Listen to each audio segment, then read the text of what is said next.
Hello and welcome. My name is Kirsty and I am the maker, crafter, whatever behind Grianaig Creations. This is my podcast channel. I thought I would jump on and do something a little bit different today and I'm so excited. I finally received my electric eel wheel Nano. This was a kickstarter that a lot of people have been talking about. I cannot remember when I ordered this, but I just thought I would do a quick unboxing. So I'm very happy to say that mine has arrived intact. A lot of people sadly have been at the hands of some, I'm going to say accidents. I'm not going to put any accusations out there on behalf of the people that deliver these. It's certainly nothing to do with the company. They leave in this condition and sadly some have not arrived in this condition. So I can't remember when I ordered mine, but it has finally arrived. I got the card today to say that I had some customs charges to pay for and I couldn't do anything about this until tomorrow, but my dear mum was very kind enough to nip out and pick it up for me. So upon opening the box, this is the view that you get. So I ordered one Nano with 7 bobbins and I know I chose multicolored bobbins. No, it's not got the one I've got, the one I ordered on here, but that's okay. So here everything comes, like all the bobbins come dismantled, so you have to make them up yourself, which is absolutely fine. So let's kind of match them up by colour. Looks like I've got at least one of each colour. So these are your 2 ends and the bobbin itself, so it's quite simple to, I say that as I struggle.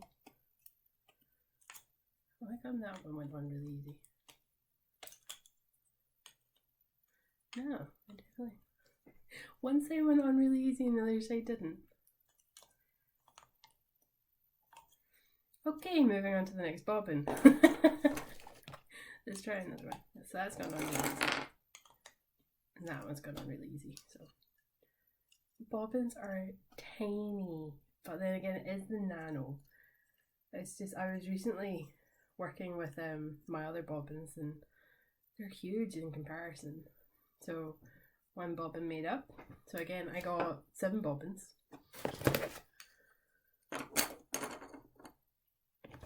I have my power cable. Yes, you can use this via USB. And my other bobbins and my drive band are in there. This should be my other power cable, like my proper power cable. Which is curious because I was led to believe that if you put where you're from, they'll put in an adapter, but I've been given the US one. So that's interesting. Thankfully, I think I have an adapter in the house, but I was under the impression that if you put in where your location is, they will give you an adapter. But I could be mistaken.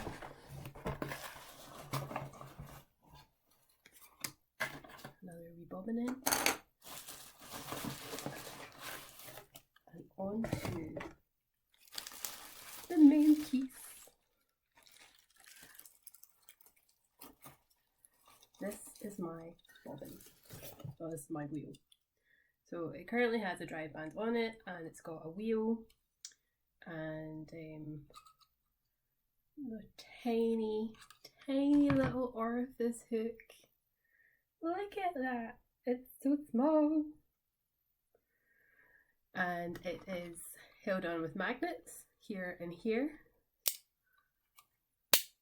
So you can see it there. And all the gumph inside it. Your speed here, your Z and your S twist, and then where you put your power cord. I'm really excited to get this up and running. How do I move these? Oh, you just slide them. So there are 2 on each side. So I'd probably have one about the front, if that's not going to cause any. Might catch on my bands. Just move it back a wee bit. So your yarn goes through there and will come out here at the front. But this is tiny, like this is sitting on the palm of my hand. It's so small. Oh, I can't wait. That's the back, front. All that fit in such a tiny little box because it is such a tiny wheel. And you can probably see the appeal because these are so small. I'm going to be able to use this in the car. I can't, for any long-term viewers of my channel, you will know that I struggle to do drop spindling even after my shoulder surgery. So this is amazing. Genuinely can't wait to start using this, and I probably will be able to use it whilst I'm in the car. And I've seen a little hack on the YouTube page for it, where you actually put suction cups in here. So I could have that on the dashboard of Scott's car when he's driving, and I will be able to spin whilst he's driving. And I think this could be really beneficial for the longer car journey. So if we were going on holiday, so we went to Liverpool in April-ish time, and I'd mostly done knitting in the car. So could you just imagine that sitting on the dashboard whilst he's driving and I'm just sitting there spinning away oh, it's going to be amazing. So now what I'm going to do is I'm going to plug it in, give it a wee test spin, and then I'm going to let you guys see it whilst it is up and running. But I just wanted to let you guys see, and maybe not the most professional unboxing, but there we have it. So this is the electric Eel Wheel details from Dreaming Robots, and you get a share card which helps determine the direction. So these have the direction of the spin, and then what you also have is you have that on a more sturdy one, but then on the back of it you also have your wraps per inch, which is pretty good. So yeah, 7 bobbins, multicolored bobbins, and 1 purple nano, and I can't wait to get it up and running. So the next clip you'll see is hopefully of the wheel working. Thanks for watching.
I just wanted to jump on and show you guys I have been doing a wee bit of spinning, and so far so good.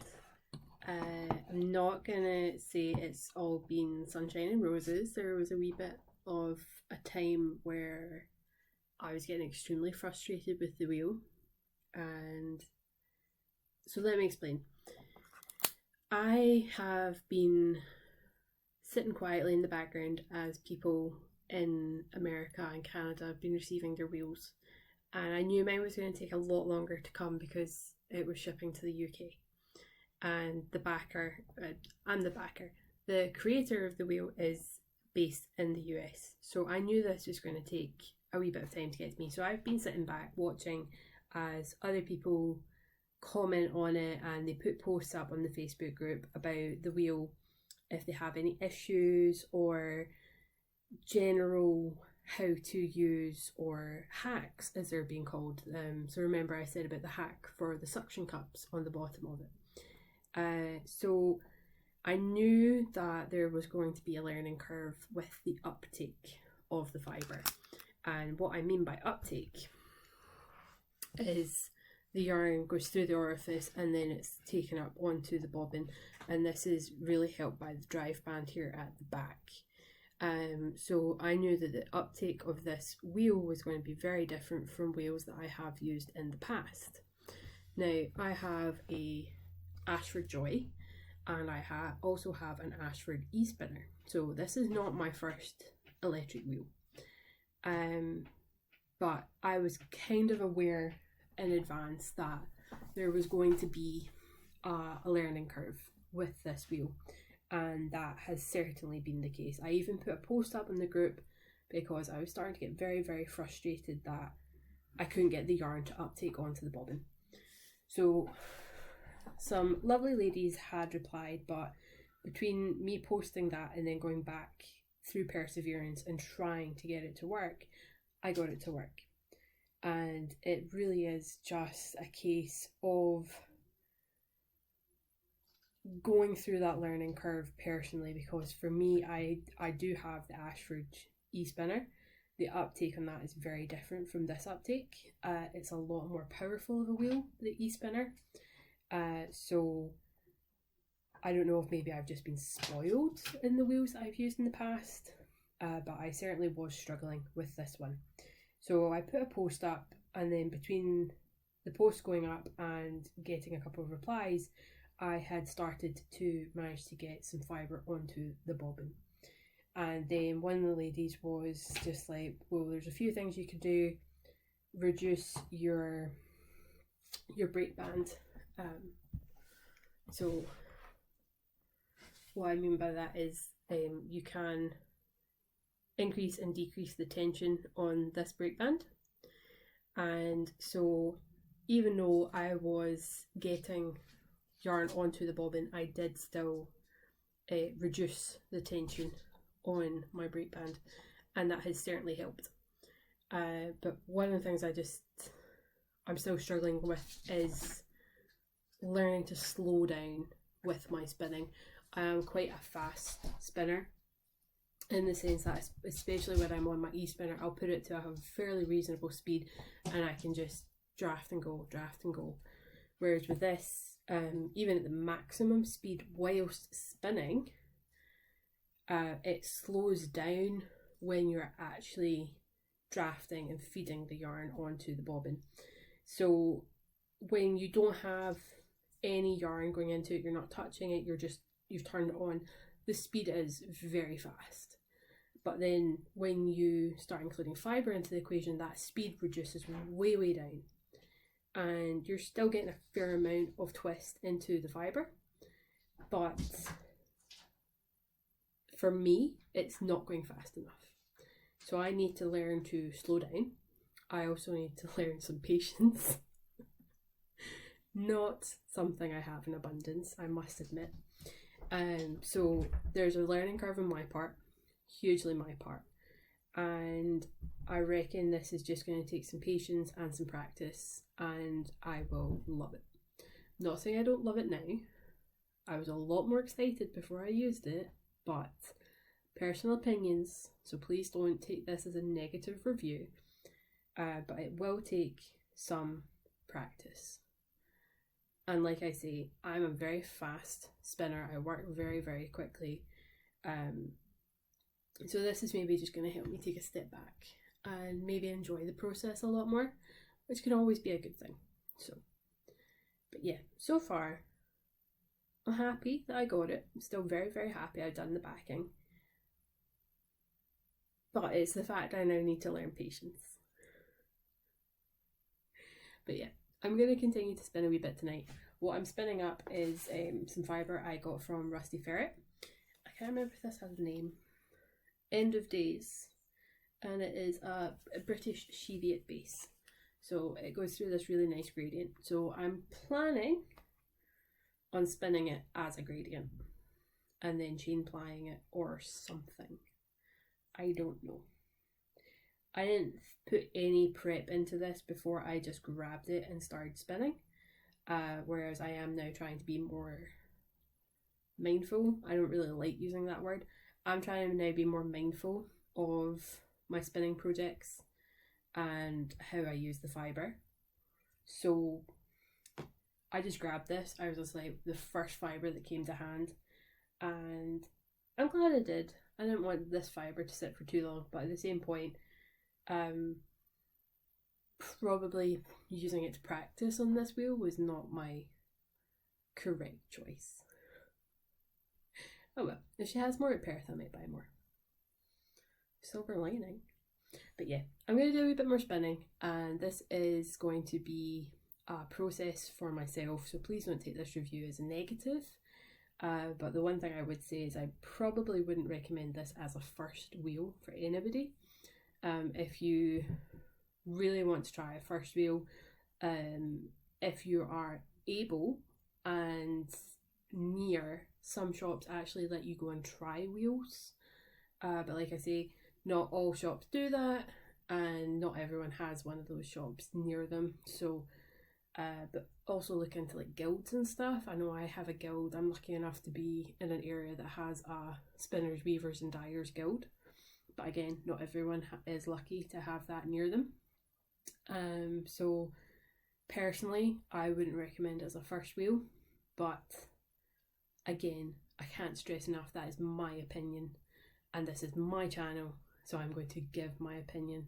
So apologies if people don't agree with that, but again, my opinion. I cannot stress that enough. These are just my opinions. And I have been spinning for several years now. I think I worked out the other day that I've been spinning for roughly 7 or 8 years. So I have some experience behind me. Whereas I know some people are going into this as their first wheel with no spinning experience. Like, I actually know people that haven't spun before and they are waiting on this wheel arriving. So yeah, I'm going to shut up now. I'm going to get back to spinning.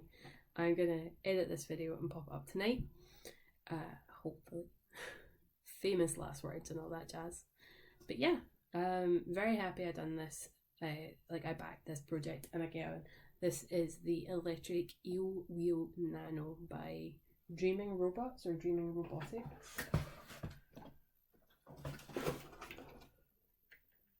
Dreaming Robots. Well, actually, just show the card. Oh, there we go. dreamingrobots.com. And you can get it in different colours, which is pretty cool, and the bobbins come in different colours as well. So yeah, thanks for watching, guys, and enjoy.